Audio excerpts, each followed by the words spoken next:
สบายดีเนาะมื้อนี้แอดมินมีข่าวสารมือถือมาฝากอีกแล้วเนาะก็คือ Vivo Z5X เปิดตัวอย่างเป็นทางการอยู่ที่ประเทศจีนเนาะรุ่นนี้ก็คือมี10เซตของ Snapdragon เนาะ710ที่ว่าเป็น10เซตตัวแฮงเหมาะสำหรับคนที่ว่าเอาไปเล่นเกมสตรีมเกมเฮ็ดเวียกเหตุการณ์เอกสารได้สะดวกสบายเพราะว่า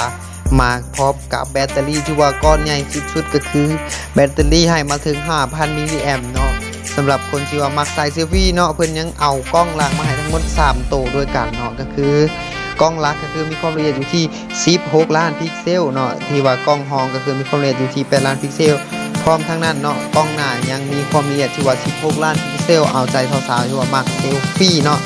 และเทคโนโลยีที่ว่าเพิ่นจัดมาให้ก็คือมีระบบ AI เนาะในการประมวลผลทั้งหมดต่างๆของระบบให้มีประสิทธิภาพทำงานเฮ็ดเวียกได้ไวขึ้นกว่าเก่าเนาะและเอาใจคนที่มักดินเกมเนาะก็คือเพิ่นเอาระบบระบายความร้อนจับมาใส่รุ่นนี้นำเนาะ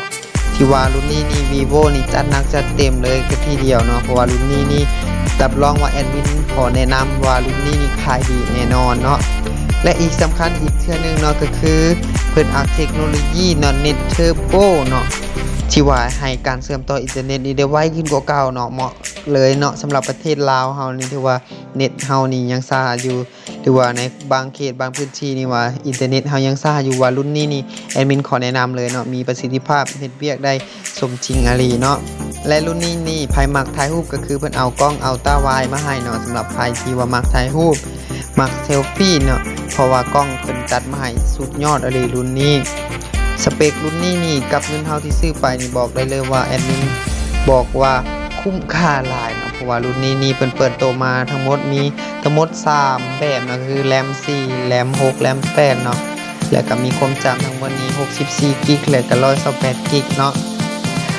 สำหรับที่วางขายเนาะยังบ่ทันได้วางขายเป็นทางการเทื่อเนาะสำหรับประเทศลาวเฮาก็ยังทันมีขายเทื่อเนาะ